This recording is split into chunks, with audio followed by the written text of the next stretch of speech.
اعوذ باللہ من الشیطان الرجیم بسم اللہ الرحمن الرحیم نحمد و نصلی علی رسول الکریم۔ گزشتہ دنوں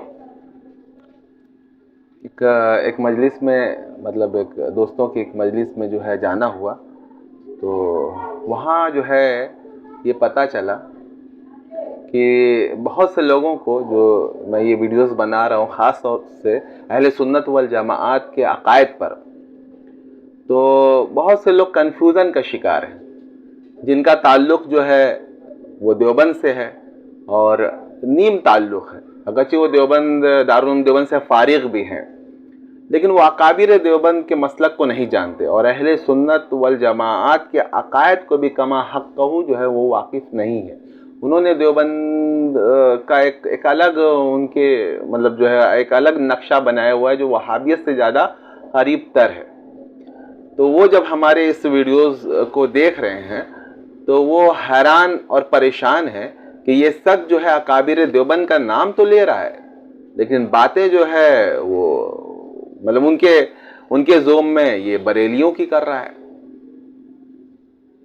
اب ایسے دیوبندیوں کو کیا کرنا ہے کہ بھائی ان کو خود ہی نہیں معلوم کہ ہمارے اکابر دیوبند کا مسلک کیا ہے، اور اہل سنت والجماعت جب میں یہاں پہ کہہ رہا ہوں بار بار اپنی ویڈیوز میں کئی جگہ میں نے کہا کہ اہل سنت والجماعت کے عقائد، تو وہ کیا ہے؟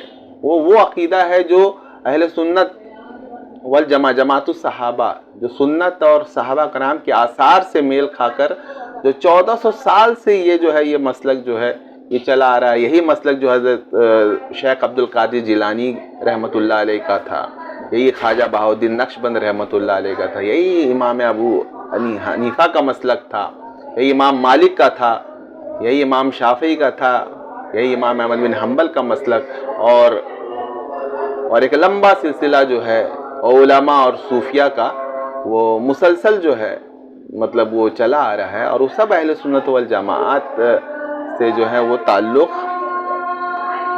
رکھتے ہیں اور ان کے عقائد وہ تھے۔ یہ دیوبند اب بریلی تو بہت بعد میں بنا۔ اچھا دیکھیے، بریلیوں کا ایک طبقے سے جو بات آئی کہ وہ کنفیوژن کا شکار ہے کہ یہ سچ تو باتیں ہماری کر رہا ہے، پھر یہ دیوبند والوں کا نام کیوں لے رہا ہے؟ حد ہے بھائی۔ ارے بھائی، یہ بریلی اور یہ دیوبند یہ دونوں اہل سنت والجماعت ہی سے ہیں، ان کے درمیان کچھ نظری کچھ فروعی اختلافات ہیں، لیکن یہ ہیں دونوں اہل سنت والجماعت، اور ان کے عقائد جو ہے ظاہر ہے وہ اہل سنت والجماعت سے باہر تو ہوں گے نہیں، تو پھر کنفیوژن کیوں ہے؟ کیوں آپ کنفیوزڈ ہو جا رہے ہیں؟ تو اصل میں یہ ہے کہ دیوبند والے جو ہیں وہ کسی اور اثر میں، دیوبند کے جو عامی جو لوگ ہیں، جو خواص ہیں، ان کا مسلک تو وہی ہے، وہ جو ہے وہ صوفیہ اور تصوف کے مولانا اشرف علی تھانوی رحمۃ اللہ علیہ، وہ تھانہ بھون میں کیا کرتے تھے؟ وہ تو خانقاہ اور تصوف سے ان کا تعلق تھا۔ ایک زمانہ گزرا ہے کہ دارالعلوم دیوبند جو ہے وہ مکمل جو ہے وہ ذکر و فکر اور بس بزرگان دین کا بلکہ ایک نقشہ تھا۔ تو دیوبند تو کبھی بھی بزرگان دین سے، بلکہ یہ تو چشتی صابری بہت سے لوگ لکھتے ہیں، ان کا سلسلہ بالکل چشتی صابری کا ہے۔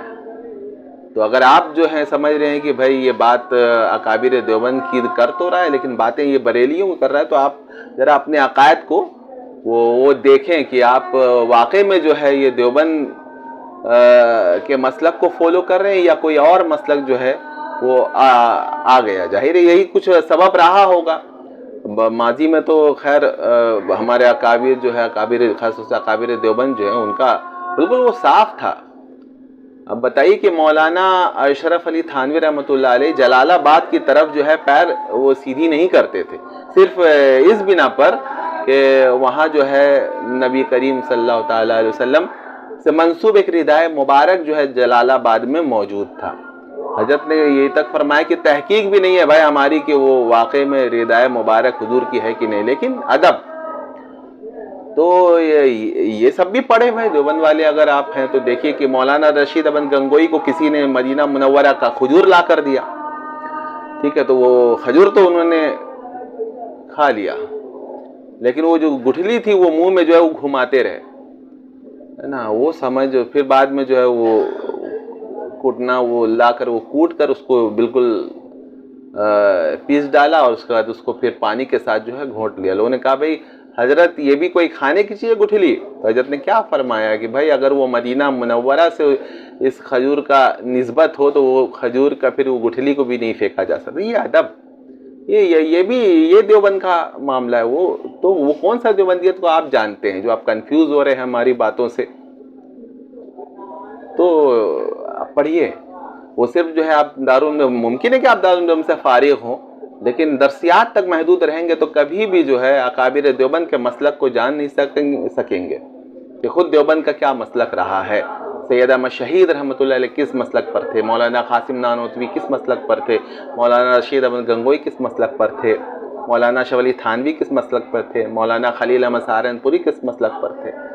اسی طریقے سے دوسری طرف جو ہے یہ بریلی حضرات جو ہیں ہے نا، وہ سمجھتے ہیں کہ بھائی یہ باتیں تو میری ہی کر رہا ہے پر یہ دیوبند والوں کو کیوں یہ کر لے رہا ہے، اس کا ڈیفینڈ کرتا ہے. تو بھائی اس خلیج کو مٹائیے. اصل میں یہ مسلک وہی ہے دیوبند کا جو آپ کا ہے. چند اختلافات ہیں وہ اگر باہم جو ہے مل بیٹھے آدمی اور تعصب سے اوپر اٹھ کر وہ ہو تو وہ مٹ سکتا ہے. آپ مطلب زبردستی کا وہ اقتباس اور وہ لے کر جو ہے گستاخ رسول ہے اور یہ وہ، یہاں تو زیادہ نفسانی چیزیں جو ہے وہ کام کرتی ہیں. کیا واقعی میں علمی اختلاف ہے یہ؟ تو یہ تو ایسا ہے ہی نہیں. تو یہ جو ہے کچھ باتیں تمہیدی طور پر جو ہے وہ میں نے پیش کی. آئیے آج کا جو ہے عنوان تو آپ نے وہ دیکھا ہوگا کہ بھائی تصوف میں جو ہے لوگ تصوف کو بہت سے لوگ پڑھے لکھے لوگ بھی تصوف کو کچھ دوسری چیز سمجھتے ہیں کہ یہ شریعت سے الگ ہٹ کر کوئی چیز ہے، جبکہ ایسا نہیں ہے. تصوف کے جو ہے مجدد الفسانی 1000 سال کے بعد جو ہے کوئی مجدد جب وہ پہ تو الفسانی تو صرف وہی ہے امام ربانی مجدد شیخ احمد فاروقی سرہندی رحمۃ اللہ. مکتوبات امام ربانی کو اسی لیے تصوف کو بھی اگر آپ کو صحیح طور سے سمجھنا ہے تو مکتوبات امام ربانی کو جو ہے اپنے مطالعہ میں لائیں اور اس کو پڑھیں تو آپ کو سمجھ میں آئے گا کہ بہت سارے جو یہ ڈھونگی پیر اور یہ بابا بن کر جو گھوم رہے ہیں، شریعت سے بالکل اپنے آپ کو بیگانہ کر لیا ہے، یہ کوئی تصوف سے ان کا کوئی تعلق نہیں ہے. یہ ڈھونگی باز لوگ ہیں، یہ لوگوں کو لوٹ رہے ہیں اور اپنا تصوف اور اپنا وہ خود ہی یہ نکالا ہے جس کا خود جو ہے ہمارے بزرگان دین سے کوئی تعلق ہے نہیں. اب دیکھیے کہ مجدد صاحب رحمۃ اللہ علیہ اپنے مکتوبات امام ربانی میں وہ کیا فرما رہے ہیں کہ تصوف میں اگر آنا ہے، کوئی روحانی مقام حاصل کرنا ہے تو آپ کو جو ہے 2 پر کی ضرورت ہے. وہ 2 پر کیا ہے نا؟ تو دیکھیے وہ فرماتے ہیں کہ اول اپنے عقائد کو اہل سنت و جماعت کے عقائد کے موافق جو ہے درست کریں. علم العقائد اہل سنت والجماعت کے مطابق آپ کا عقیدہ ہونا چاہیے. ایک بال برابر بھی اگر آپ نے فرق کیا نا، خاص طور سے جو ہے بعض جو ہے بالکل ان پڑھ، اور یہ وہ صحابہ کرام کے تعلق سے بعض اصحاب جو ہیں، بعض ان کے درمیان جو ہے کچھ اختلافات ہوئے، مشاجرات ہوئے نا، بعض خطا اجتہادی پر ہوئے، لیکن پھر بھی ہم اس لائق نہیں ہیں کہ ان کی شان میں جو ہے گستاخی کریں. تو نہیں ہے، جو ایسا کرتے ہیں تو وہ ایک الگ فرقے سے منسوب ہیں، تو وہ اس فرقے میں بھی نہیں جاتے، حالانکہ وہ فرقہ تصوف کا منکر ہے. تو اور یہ تصوف کو جو ہے یہ مطلب جو ہے زبردستی اپنے اوپر ڈھو رہے ہیں اور عقائد جو ہے وہ وہیں سے لا رہے ہیں. یہ کیسے ہو سکتا ہے؟ صحابہ کرام کے تعلق سے دل میں میل رکھنے والا کیا تصوف کا کوئی مقام پا سکتا ہے؟ نہیں پا سکتا ہے. مجدد صاحب رحمۃ اللہ نے کہا ہے کہ یہ 2 پر ہے، اس 2 پر کے بعد ہی یہ پرواز ممکن ہے. پہلا جو ہے وہ ہے عقائد کا درست کرنا. عقائد کا درست کرنا مطلب خود سے نہیں، بلکہ آپ دیکھیے کہ اہل سنت والجماعت کے جو اکابر گزرے ہیں جن پر جو ہے پوری کی پورے جماعت اہل سنت والجماعت جو ہے متفق ہے، ان کے عقائد کیا تھے. ٹھیک ہے، ان کی کتابوں میں آپ دیکھ لیں اور یہ بالکل عقائد اسی کے مطابق جو ہے آپ کو رکھنا ہے. اپنا جو ہے وہ تاریخی کتابوں کو پڑھ کر ہے نا اپنا عقیدہ آپ اگر بنائیں گے تو پھر وہ آپ اہل سنت والجماعت میں ہیں نہیں، بل زبردستی جو ہے آپ اپنے آپ کو اس میں گھسائے ہوئے ہیں. ایسا ہے نہیں. ٹھیک ہے، تو اگر ظاہری عقائد کی اگر ضرورت نہ ہوتی تو پھر یہ اہل سنت جماعت کیوں کہلاتا، وہ شیعہ کیوں کہلاتے، وہ خوارج کیوں کہلاتے؟ عقائد کا یہاں بہت بڑا معاملہ ہے. اور مجھے صاحب نے ایک جگہ لکھا ہے کہ اگر عقائد کی درستگی نہیں ہے تو بالکل تصوف کا دروازہ ہی بند ہے، اس کے اوپر روحانیت کا کوئی مقام نہیں کھلے گا. تو عقائد کا اہل سنت والجماعت کے اکابر جو ہے جو گزر چکے ہیں، خاص امام اعظم ابو حنیفہ اور اس طرح کے جو ہے ائمہ مجتہدین کے درجے پر فائز، جنہوں نے عقائد کو بنائے، اور عقائد کو بنانے سے مراد ہے کہ اس کی تشریح اور توضیح کی، اور جہاں جہاں باطل فرقوں نے جو ہے وہ شغاف لگایا تھا اس کو ٹھیک کیا، اور صحیح عقائد جو ہے ہم تک پہنچا دیے، تو اس پر جو ہے قائم اور دائم رہنا ہے۔ دوسرا پر کیا ہے کہ فرض و سنت، وہ واجب، وہ مندوب، وہ حلال و حرام، وہ مکروہ، وہ مشتبہ کا علم جو فقہ میں مذکور ہے حاصل کریں، اور اس علم کے موافق عمل درست کریں۔ دوسرا جو پر ہے عمل ہے۔ جب عقائد درست ہو گئے تو احکام، علم الاحکام بھی اس کو آپ کہہ سکتے ہیں کہ احکام کا علم حاصل کریں، وہ فقہ کی کتابوں سے وہ جو ہے وہ حاصل ہوگا۔ یہی وجہ ہے کہ مولانا فضل رحمہ گنج مراد آبادی کہتے تھے کہ تصوف جو ہے وہ کتابیں پڑھنے کی چیز، تصوف کی کوئی کتاب پڑھنے کی ضرورت ہی نہیں، اس کا تعلق جو ہے وہ تو وجدانی ہے۔ اگر پڑھنا ہے تو آپ یہ دیکھیں کہ عمل کیسے کرنا ہے، تو فقہی کتابیں پڑھیں، اس میں ایک الگ نور ہے، اور آپ کو اعمال کا، اور یہ بہت ضروری ہے۔ بالکل آپ سوچیں گے کہ بھائی چونکہ میں صوفی ہوں اور بلند ہوں اور روحانی مقام یہ، تو مجھے فقہ کی کیا ضرورت ہے، ایسا ہے ہی نہیں۔ فقہ کا حاصل کرنا، یہ مجدد صاحب رحمۃ اللہ علیہ کے جملے، یہ میرے نہیں ہیں، ہے نا۔ فقہ علوم کا یہ ظاہر ہے، فقہ مطلب کہ نماز کیسے پڑھیں وہ آپ کو کہاں ملے گا، ہے نا۔ ظاہری چیزوں کو جو ہے کیسے درست کریں تو وہ فقہی کتابوں میں ملے گا۔ تو اس کا آپ کو جو ہے ضروری علم جو ہے ہونا ضروری ہے، اور عقائد کے جو ضروری عقائد ہیں وہ بھی جو ہے وہ ہونا بہت ضروری ہے۔ فرماتے ہیں کہ جب یہ دو پر آپ کو جو ہیں وہ حاصل ہو، دو پر جب بازو مل جائیں، تب اس کے بعد تیسرے درجے پر جو ہے وہ آتا ہے علوم صوفیہ۔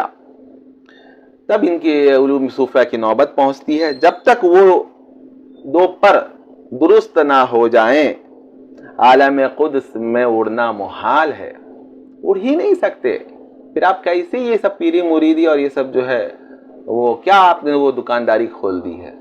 یہ دکانداری جو ہے بالکل جو ہے جھوٹ پر مبنی ہے، یہ دروازہ ہی نہیں کھلے گا جب تک کہ آپ شریعت پر جو ہے وہ عامل نہ ہو جائے۔ تو یہ مجدد صاحب رحمۃ اللہ علیہ فرما رہے ہیں، اور اس کا جو ہے کہیں سے جو ہے آپ اس کا توڑ نہیں لا سکتے۔ اور اگر ان دو کاموں کے حاصل ہونے کے بغیر احوال و مواجید میسر ہوں تو ان میں اپنی سراسر خرابی جاننی چاہیے۔ ممکن ہے کہ وہ شیطان بھی جو ہے وہ الہام کرتا ہے اور وہ اس طریقے سے معاملہ کرتا ہے، تو ہو سکتا ہے کہ آپ کو کچھ محسوس ہوتا ہو روحانی طور پہ کہ بھائی میں یہ دیکھ رہا ہوں، میں یہاں پہنچ رہا ہوں، میں ویسا ہو رہا ہے، تو یہ آپ سمجھ لیجئے کہ یہ بالکل جو ہے وہ ایک شیطانی فریب میں جو ہے آپ آ چکے ہیں۔